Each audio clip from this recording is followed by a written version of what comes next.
TV Menorá apresenta Janela do Céu. Inicia na TV Menorá um programa com entrevistas. Janela do Céu.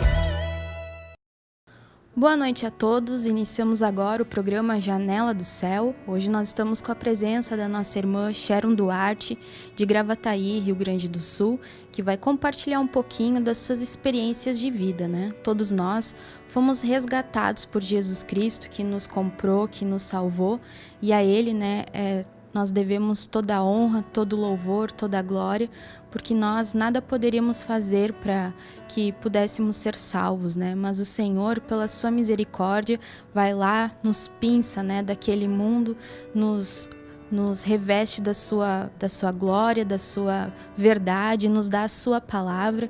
Então nós ficamos sempre muito alegres porque, graças a Deus, aprove a Deus, né, trazer essa verdade a cada um de nós e trazer a salvação. E hoje ela vai contar um pouquinho da sua experiência, né? Como foi a tua vida antes de conhecer Jesus? Amém. Boa noite a todos os irmãos, a todos os ouvintes que veem o programa, né? Que ouvem o programa. Então, irmã, desde que eu nasci, né, até os meus 18 anos, mais ou menos, eu fui umbandista, né? Fui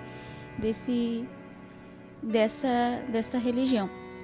E com uns 18 anos, mais ou menos, eu conheci uma denominação, né? Através de amigos. Eu conheci uma denominação e comecei a frequentar esta igreja. E então Você sentia necessidade de buscar algo espiritual na tua vida? Sentia que tinha um vazio? Porque já participava de uma religião, depois foi buscar também. Tinha algo que te movia por dentro para ir correr atrás disso?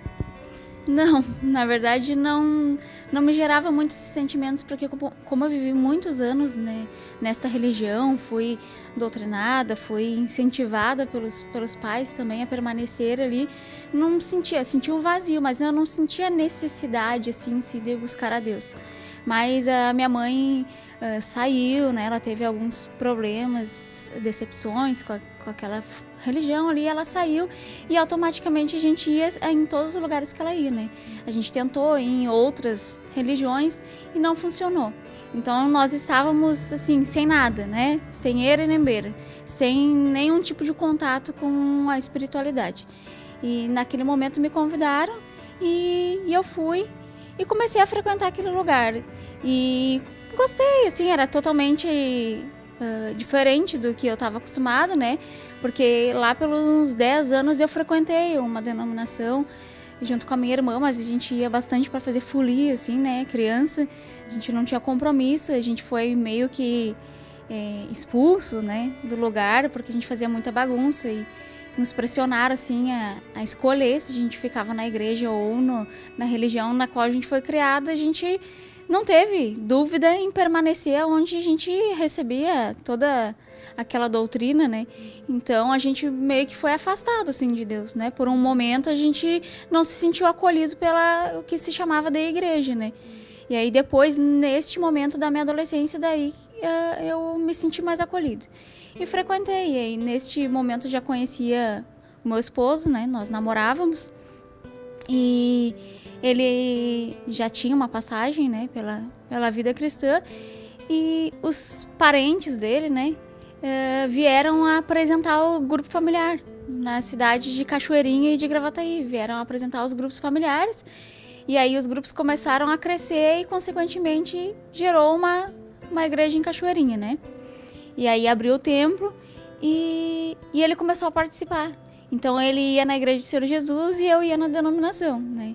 E quando a gente colocou no coração um propósito de casamento, daí gerou dentro de mim uma situação assim, que a gente ia ficar aos domingos, por exemplo, nós casados, ia um numa igreja e outro noutra, né? E querendo ou não, como existem doutrinas humanas, ia gerar um confronto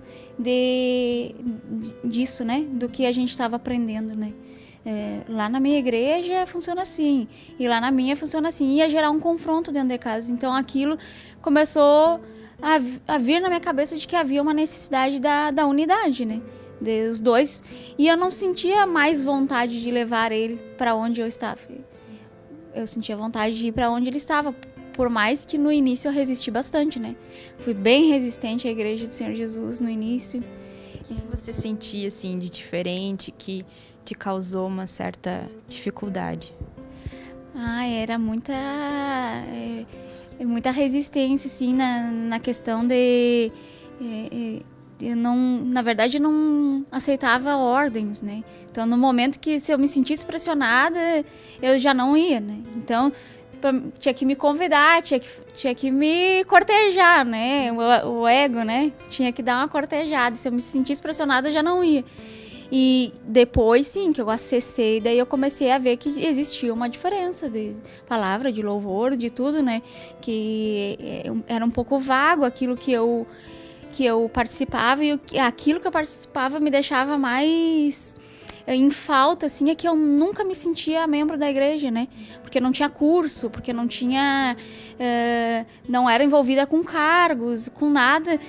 Então aquilo sempre me deixava vazio naquele lugar, porque eu sempre chegava, eu sempre era uma visitante. Eu já estava lá há alguns meses e eu continuava sendo uma visitante. Então eu não me sentia em casa. Nem tinha grupos, assim, né? Os grupinhos, então eu nem participava de muita coisa. E eu ia em tudo, né? Tinha reuniões, assim, que eram para líderes, que eu nem poderia estar naquele lugar. E eu ia mesmo assim. E não conseguia, igual, me integrar dentro daquela situação. E não me sentia acolhida e também não conseguia mais acessar aquilo. E quando eu entrei na Igreja do Senhor Jesus, que as pessoas me receberam de braços abertos, assim, não para adular minha rejeição, né? Mas que eu me senti realmente que eu estava sendo integrada no corpo de Cristo, que Jesus tinha me recebido através das pessoas. Aí eu me senti mais confortável, me senti em casa. E aí depois a palavra vem trazendo, né, uma série de coisas que a gente vai abrindo mais a visão, né? E nesse sentido, assim, o que Deus realizou dentro do teu coração? As mudanças, ouvindo a palavra, o que você viu que Deus teve uma experiência forte, assim, de Deus mexer em coisas escondidas, né? Que às vezes a gente acha que a gente pode muitas coisas e aí acaba sabendo que não, né? Tantas coisas que o Senhor vai trabalhando internamente. Sim, aconteceram bastante coisas, assim, acontecem até hoje, né? Mas mais, assim, aquelas mais fortes, assim, em questão de autoridade, que é um espírito que vigia, não só as irmãs, né? Mas que me vigia, né? Constantemente, porque eu fui criada num lar onde nós éramos 5 irmãs, a minha mãe e o meu padrasto, né? Ele me criou desde os 2 anos de idade, mas a minha mãe sempre colocou, assim, frisou uma coisa bem forte, que ele não era nosso pai, né? Então, tipo assim, eu me sentia acolhida por ele, mas eu não tinha intimidades já, não podia passar de algumas situações, porque ele era um homem. Minha mãe sempre deixou uma coisa muito clara, assim, né?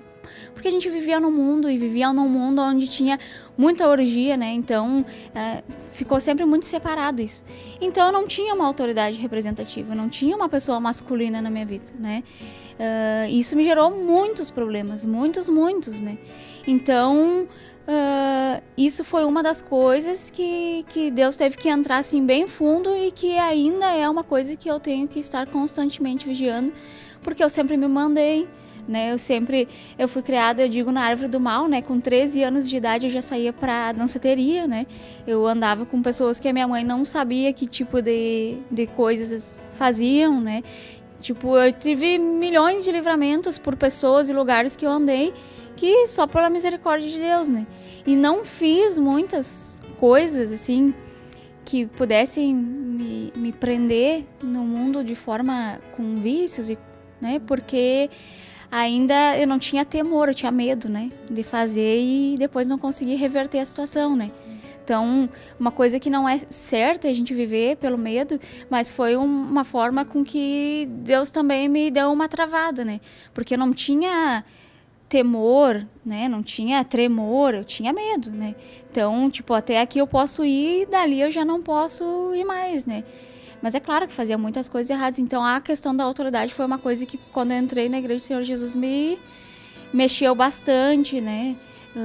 Teve bastante circunstâncias e causou graves problemas ao ponto de eu ter problemas de relacionamento com chefes, com pessoas, né?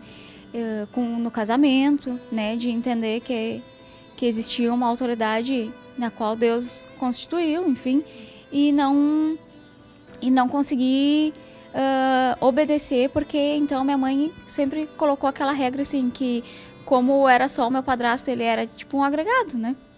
Ele não ele representava, mas não representava, né? Então a gente não tinha necessidade. Isso era uma coisa que sempre foi frisada na minha família. A casa das 7 mulheres, porque daí tinha mais a minha mãe e a minha avó, né? Então a gente não respeitava homem nenhum. A gente poderia se rebaixar, no que a gente considera no mundo um rebaixamento, né? Para qualquer mulher. Mas para homem, nós não nos rebaixaríamos, porque os homens que passaram pela nossa vida, eles não nos acolheram, né? Que seriam pais, maridos, né? Então a gente foi, tipo, quase que uma determinação da minha mãe. Nunca baixem a cabeça para um homem, nunca obedeçam um homem, né?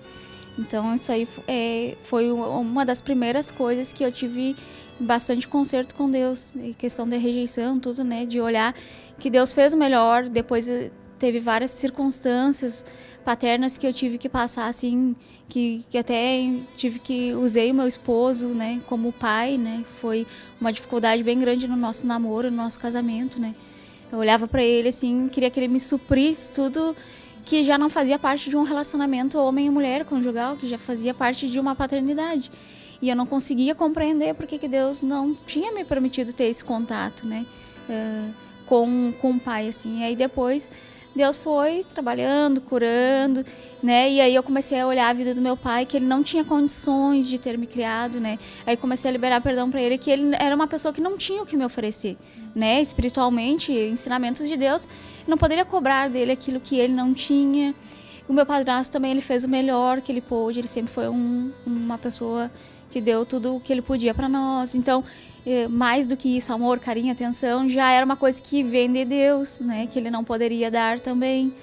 Então, várias coisas. E aí, essa mesma atenção a gente cobra do marido depois. Aí a gente tem preferências que quer ter um filho que seja masculino, né? Que seja um menino. Várias coisas que Deus daí vai destronando as preferências e liberando essas. E aí depois tu vê que tudo que aconteceu é o melhor, porque talvez se tivesse sido criada pelo meu pai, a gente não sabe, né? Olhando para a vida dele, né? Toda a circunstância que poderia ter me ocorrido, né? Então, hoje eu consigo perceber nessa área paterna que Deus fez sempre o melhor que ele podia. Ele me deu um outro pai que me acolhesse e ele sempre foi o meu pai, né? No momento oportuno que ele viu que podia, ele foi lá e ele me acolheu como pai.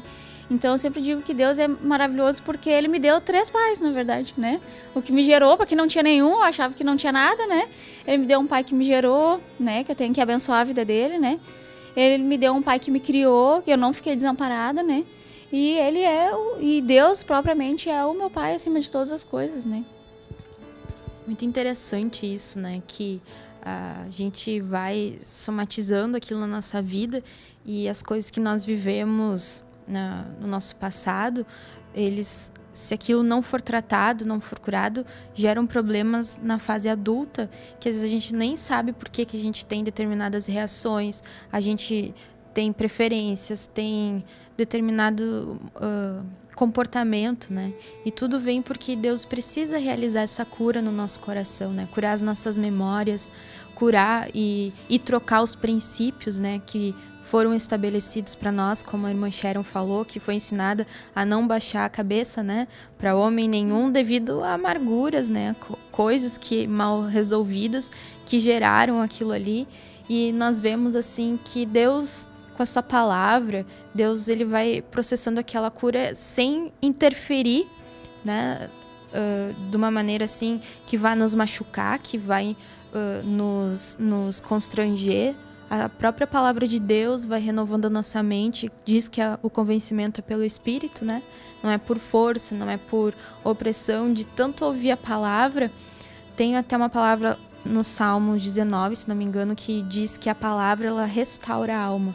Então, à medida que nós vamos lendo, que nós vamos ouvindo as mensagens, que nós vamos ouvindo a palavra de Deus, ela vai colocando em ordem todas as coisas na nossa vida. E assim como a irmã Sharon falou, que aos poucos ela começou a ver, né, a não culpar, a não querer exigir, né, ver que o pai que gerou fez o que ele podia, né, mas não tinha como cuidar, enfim, tantas coisas que Deus vai colocando no nosso coração, o amor, a piedade, a misericórdia, para que aquele coração machucado receba ali a cura, né, receba a restauração completa. E isso é uma obra maravilhosa, é uma obra em mistério que o Senhor realiza nas nossas vidas, né? Essa questão da autoridade é muito importante, né, porque isso interfere em muitas áreas da nossa vida, né? E Deus aos poucos vai se mostrando o nosso Pai, aquele que supre todas as coisas, que pode todas as coisas, né? Amém, é verdade. E depois a gente vê que isso reflete na vida da igreja também, né? Que daí a gente tem autoridades por todos os lados, né? E a gente tem que se reportar a essas pessoas. E isso foi depois uma outra questão que nos ocorreu. Nós já estávamos na igreja há um certo tempo já. E Deus já tinha derramado uma série de estudos, de ensinos, né? Para que a gente estivesse aprendendo coisas que eu nunca tinha ouvido falar. E esse Espírito veio, né? Novamente, foi até uma época que veio sobre a igreja toda, né? De rebelião, assim, contra a autoridade mesmo, né? E isso nos afetou, assim, de uma maneira na qual nós saímos e ficamos 3 anos fora da congregação, né? Então, a gente vê que uma atitude que a gente faz de realmente não dar conta dessa nossa submissão, ela pode nos tirar da videira, né? E a gente acha que tô só agindo de indisposição, né? Só não tô querendo obedecer o irmão, né? A gente não consegue ver que atrás daquela pessoa existe Deus, né? A gente olha para a circunstância, para a pessoa, para a vida da pessoa, para o que ela faz, para os erros dela, enfim, para uma série de coisas que a gente considera que sejam argumentos e lança tudo aquilo ali para não obedecer, né? E isso nos fez a gente colher, eu digo nos fez, porque nesta época daí eu já estava casada, né? Nos fez a gente colher uma série de circunstâncias, né?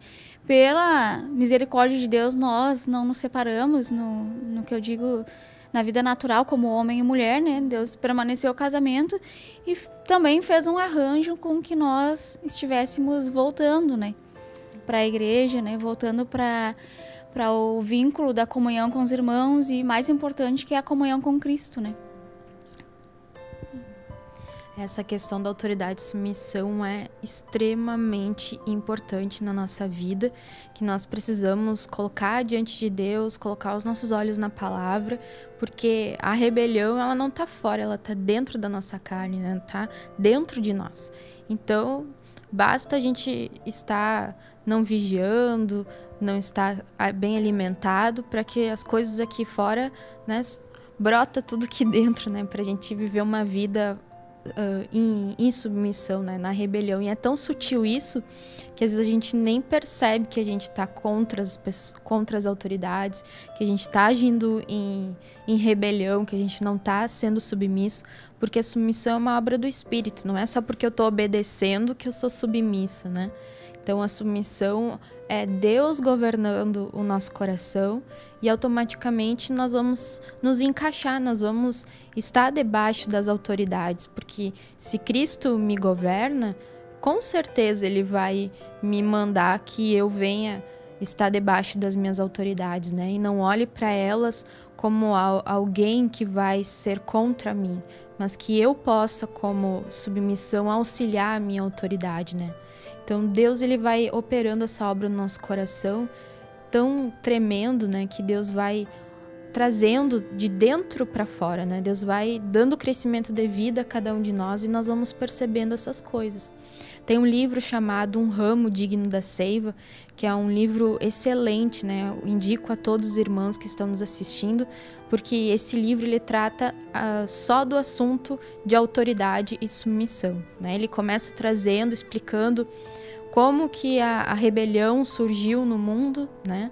que foi através do anjo caído, e trazendo exemplos de pessoas que agiram com rebelião, e depois trazendo o exemplo de Jesus e de vários personagens que tiveram atitudes de submissão, para que nós venhamos renovar nossa mente, né? Que ser submisso não é um jugo, não é um problema, mas aí está a nossa bênção. Então nós vamos fazer um breve intervalo e nós já voltamos. Fique conosco. Janela do Céu.